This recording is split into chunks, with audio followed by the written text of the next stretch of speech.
اللہ رب محمد صلی اللہ علیہ وسلم نحن عباد محمد صلی اللہ علیہ وسلم اللہم رب اشرح لی صدری ویسر لی امری واحلل عقدۃ من لسانی یفقہوا قولی۔ بسم اللہ الرحمن الرحیم۔ فصل افعال المدح والذم ما وضع لإنشاء مدح او ذم اما المدح فله فعلان۔ یہ فصل ہے افعال مدح و ذم کے بیان میں۔ افعال مدح و ذم کے بیان میں مدح کا معنی تعریف، ذم کا معنی برائی۔ تعریف کرنے کے بیان میں اور برائی کرنے کے، کسی کی تعریف کرنی ہو تو کون سے افعال استعمال کریں گے، برائی کرنی ہو تو کون سے افعال استعمال کریں گے، اسی کے بارے میں ہے۔ افعال مدح و ذم، مدح و ذم کس کے لیے ہے؟ ما وضع لانشاء مدح او ذم، جو مدح یا ذم کو پیدا کرنے کے لیے وضع کیے گئے ہیں۔ جو مدح یا ذم کو پیدا کرنے کے لیے وضع کیے گئے ہیں۔ اما المدح، لیکن مدح تو اس کے لیے دو فعل ہیں۔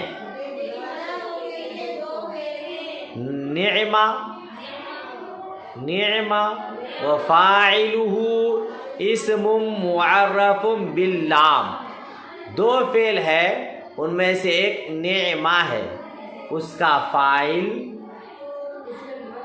معرف باللام ہے، اس کا فاعل الف لام عہد، نیچے لکھا العہد ذہنی، الف لام عہد ذہنی کے ساتھ وہ معرف ہوگا، نہیں معرفہ ہوگا۔ جیسے نعم الرجل زید، نعم الرجل، نعم فعل مدح، الرجل معرف باللام، زید مخصوص بالمدح، ابھی آگے بات آ رہی ہے۔ تو الرجل اس کا فاعل ہے، معرف باللام ہے، او مضاف الی المعرف باللام، یا معرف باللام کی طرف مضاف ہو، یا معرف باللام کی طرف، جیسے نعم غلام الرجل زید۔ وقد يكون فاعله مضمرا ويجب تمییزه بنکرة منصوبة، اور کبھی اس کا فاعل مضمر پوشیدہ ہوتا ہے، کبھی اس کا فاعل مضمر پوشیدہ ہوتا ہے اور اس کی تمیز نکرہ منصوبہ کے ساتھ واجب ہوتی ہے۔ جی، جب اس کا فاعل مضمر ہو، پوشیدہ ہو، تو اس کی تمیز نکرہ منصوبہ کے ساتھ واجب ہوتی ہے، یعنی وہ ممیز ہو جاتا ہے، اور نکرہ منصوبہ کے ساتھ اس کی تمیز لانی ضروری پڑتی ہے، جیسے نعم رجلا زید، ٹھیک ہے، او بما، یا ماں کے ساتھ، یا نکرہ منصوبہ کے ساتھ تمیز لانا واجب ہے، یا پھر ماں کے ساتھ۔ نحو قول تعالی، جیسے کہ اللہ تبارک و تعالیٰ کا قول ہے، فَنِعِمَّا ہِيَ، فَنِعِمَّا اے نعما شیئن ہِیَ، نعما شیئن ہِیَ، فَنِعِمَّا ہِیَ جو ہے اس کا معنی ہے نعما شیئن ہِیَ، یعنی وہ چیز کتنی اچھی ہے نا، یا خوب ہے وہ باعتبار چیز کے، کیا ترجمہ کریں گے؟ خوب ہے وہ باعتبار چیز کے۔ پوری بات افعال مدح و ذم کا بیان ہے۔ افعال مدح و ذم انشاء مدح و ذم کے لیے، یعنی مدح و ذم کا معنی پیدا کرنے کے لیے وضع کیے گئے ہیں. مدح کے لیے دو فعل ہے، ان میں سے ایک نعمہ ہے اور اس کا فاعل معرب باللام. یہ نعمہ جو ہے نا، نعمہ اصل میں ہے یہ نعیمہ. نعمہ اصل میں کیا ہے؟ نعیمہ.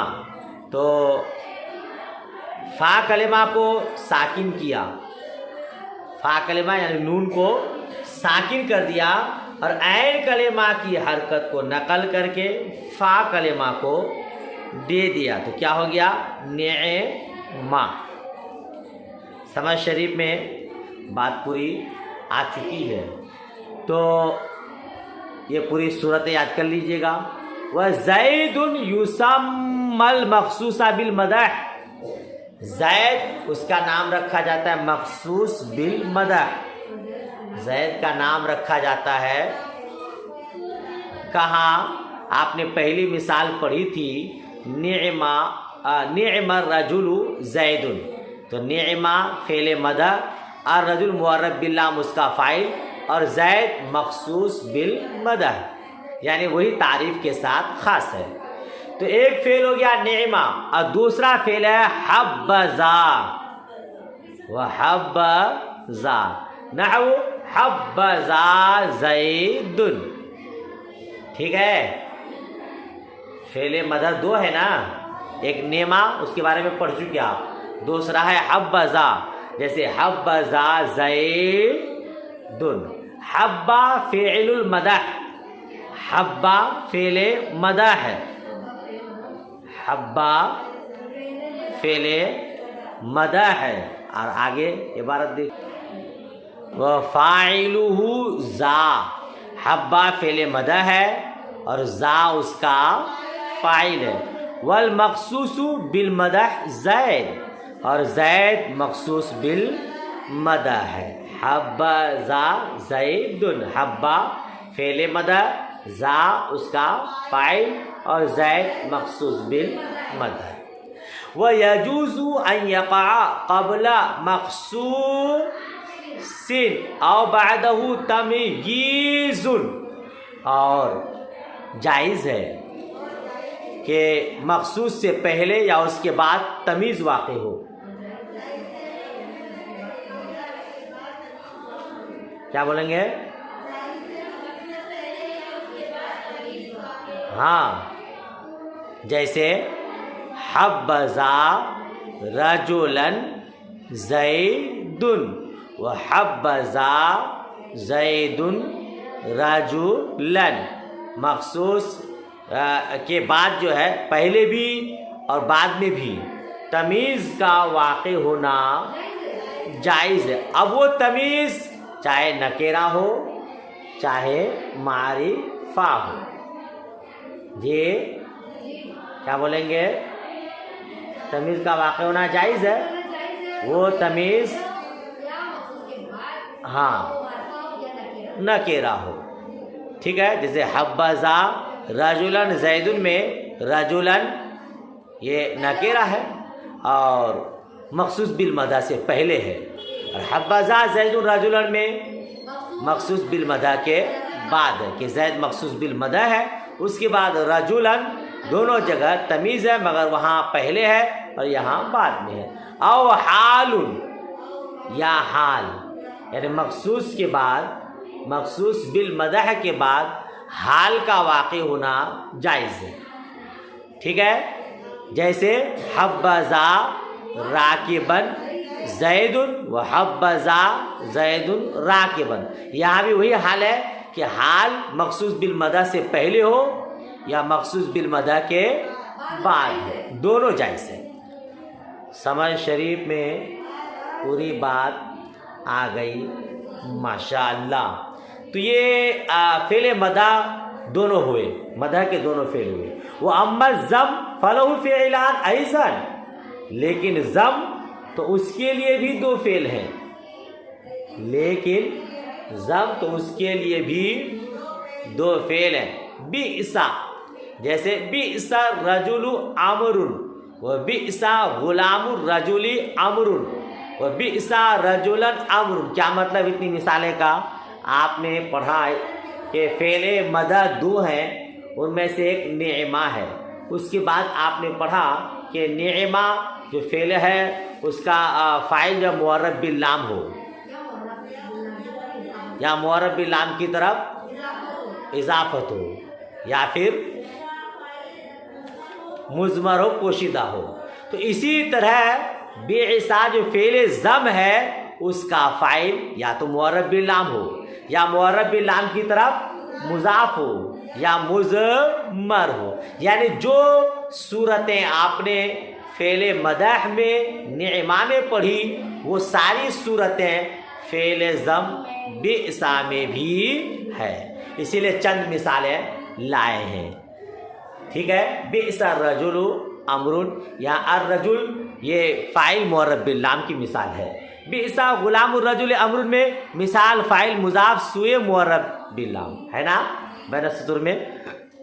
تو اور وہ بئس رجلا امر تو ایک ہو گیا بئس اور دوسرا ہے سا و سا اور دوسرا ہے سا. جیسے سا الرجل زید وساء غلام الرجل زید وساء رجلا زید وساء مثل بئس فی سائر الاقسام. اور ساء بئس کی طرح ہے تمام اقسام میں کہ جس طرح بئس معرب باللام کی طرح اس کا فاعل معرب باللام ہوتا ہے یا معرب باللام کی طرح مضاف ہوتا ہے یا اس کا فاعل مضمر پوشیدہ ہوتا ہے وہ ساری صورتیں ساء میں بھی ہے. بئس کا معنی برا ساء کا معنی بھی برا. ترجمہ آ گیا ماشاءاللہ. جی تو اب وہاں آپ نے پڑھا نعم الرجل زید تو نعمہ فعل مدح اور رجل اس کا فاعل معرب باللام اور زید مخصوص بالمدح. اب بئس الرجل امر میں بئس فعل ضم اور رجل اس کا فاعل معرب باللام اور امر مخصوص بالضم یعنی وہی برائی کے ساتھ مخصوص ہے. پوری بات سمجھ میں آ گئی. اچھا ترکیب کیسے کیسے ہو گئی. ساء رجل زید میں معرب باللام اس کا فاعل ہے. ساء غلام الرجل میں معرب باللام کی طرف مضاف ہے.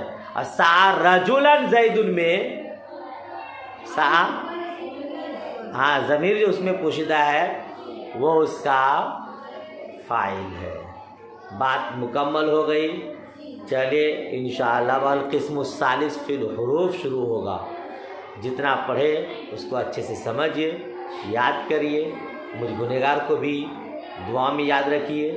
اللہ حافظ.